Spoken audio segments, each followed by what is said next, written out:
everybody. It is Saturday, August 17th, and you guys are tuned into Let's Go There with Sassy C and Tia.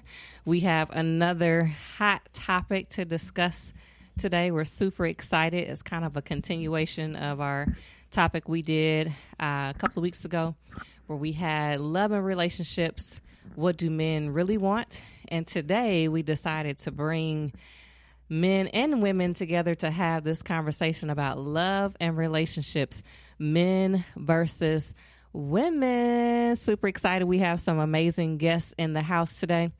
I also have my amazing co-hosts in the house today. What's up, Indianapolis? What's up? So happy you guys are tuning in to talk about this hot topic today. It's raining, but hey, we're still happy, and it's a beautiful people in the room, and the sun is shining in this room. So I'm happy to be here. Awesome. So just going to go around real quick and have our guests introduce themselves and tell the people. We also have our amazing engineer, DJ Longgreen, on the ones and twos. He's actually going to be standing in and being one of our men who's going to be a part of this dialogue today. So we have our quiet giant, gentle giant that's going to be joining the conversation.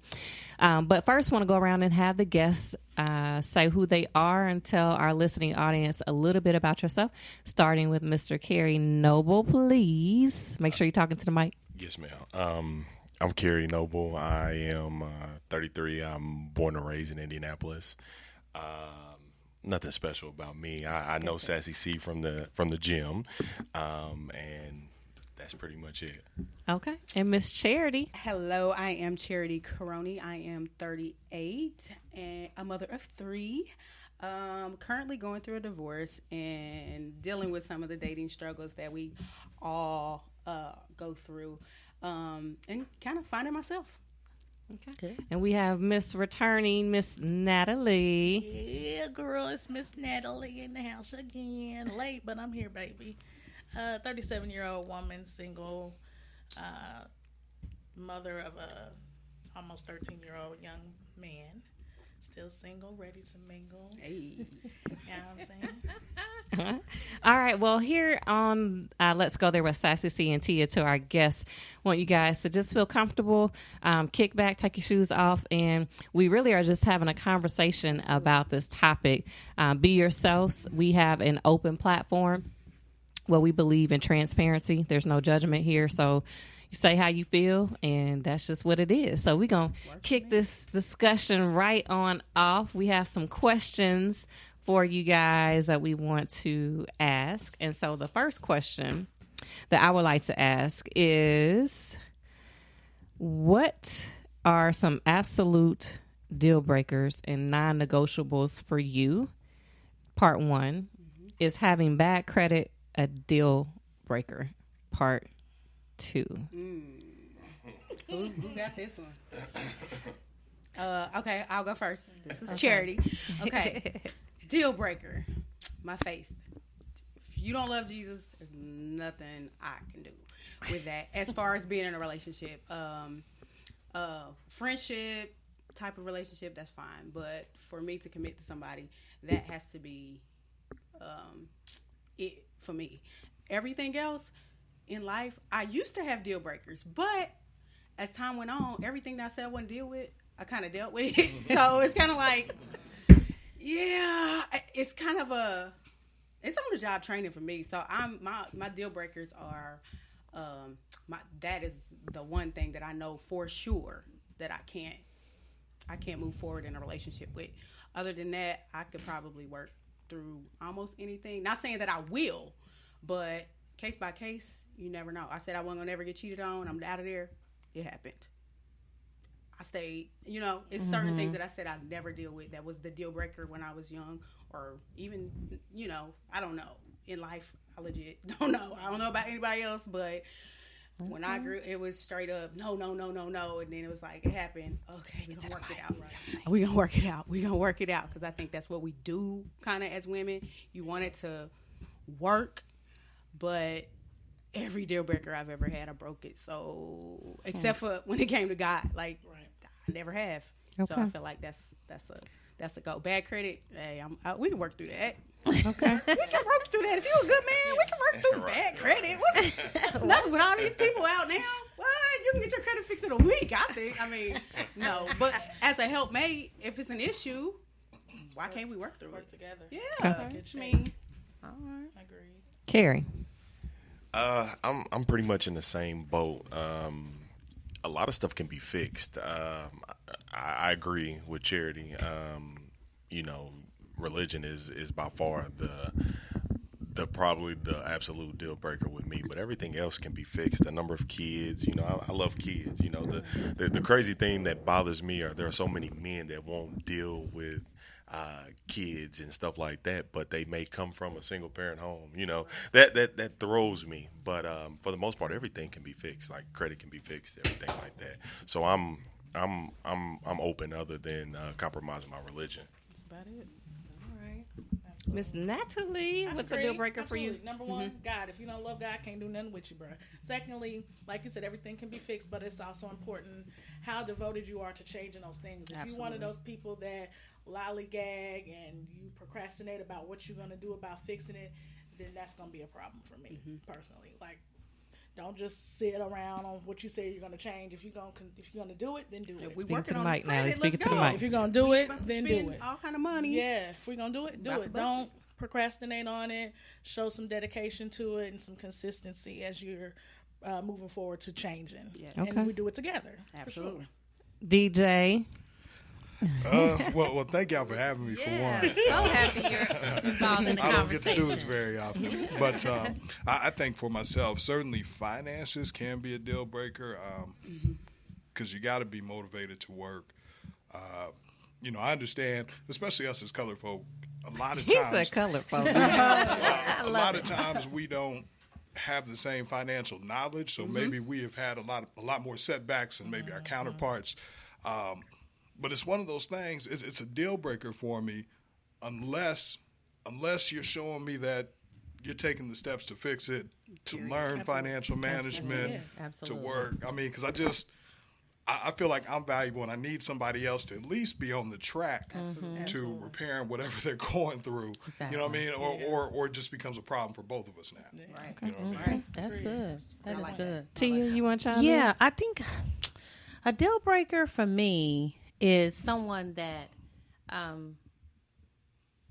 is addicted, has substance abuse, and can't quite kick it. That would Right. be a deal breaker for me. Right. Because in my opinion, if someone were doing that in my relationship, it would be hard for me to really. I couldn't speak to them. I couldn't get to them because I'm not speaking to the real person because they're altered by a substance. Absolutely. So that is a complete and utter deal breaker for me. I wouldn't do it. I would say for me, a cheater and a liar. I can't do either one. The thought of, you know, if whoever I was with cheated on me, the thought of them laying down with somebody else and then coming back to me trying to double back, I don't think I can handle that. And I definitely can't handle a liar because I feel like a liar is a deceiver. And I don't want to be deceived. So those are my two deal breakers. Would it matter what he lied about or just lied? No, a liar, you just period? lie. You just a liar. Period. I had a liar. I mean, because some people have so convinced many themselves that they telling the truth. Like they don't even know they lying. Yes. That's how regular they do it. To the point that they believe it. Yeah. My ex was like that. He lied so much he believed everything he said. Dang. Now who does that? Right. That's what I'm saying. That's my point. Bad. That is my point. All right. So question number 2. Do you know your love language? And do you show love based on your language or your partner's? So I'm going to let Carrie kick this off because we just had this conversation right before the show started. And Carrie, do you know your love language? I do. I scored pretty high on words of affirmation and acts of service. They were pretty much neck and neck. It actually had changed from the last time I took it, probably about a little over a year ago. And I'm thankful that I did take it again because of that change. So now I know. But as far as I definitely give a lot of words of affirmation as far as me using my love language. So yes, and I'm always helping someone out. I believe in helping people out and things like that. So I do love based on my love language, and that's how I hand out love. So yes. Okay. Okay. Miss Charity. Yes, actually, mine's is number 11. I got 11 for acts of service. So Wow. And and 12 if is the anybody- highest you can get right in any one category. So if you know me, you know that's charity. I am acts of service walking for real. So I love to love like that.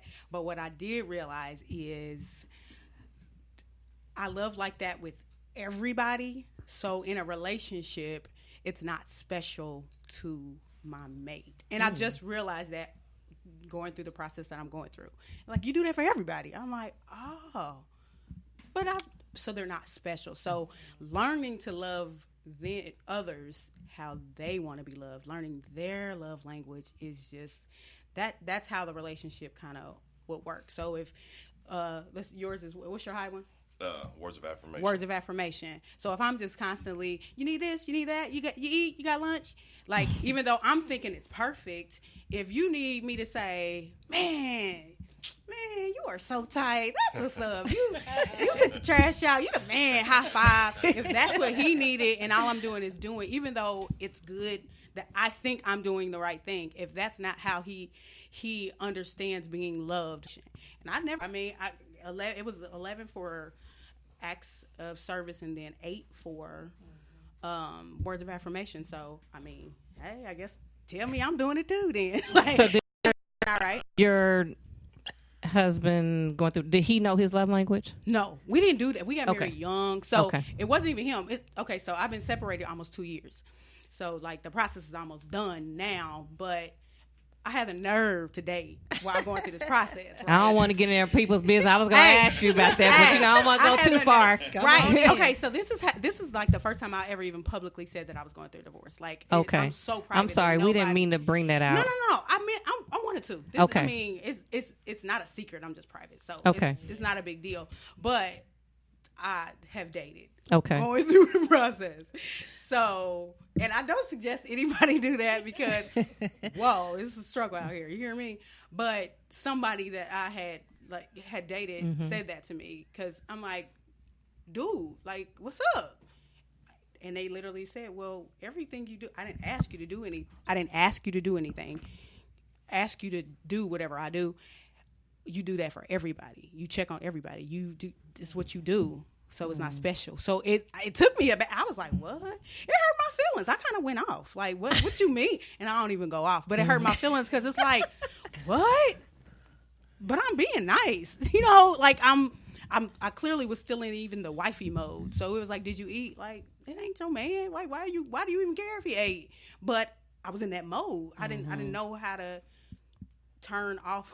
I can't turn off me. Right. So, Agreed. but learning that everybody doesn't receive the love that I give.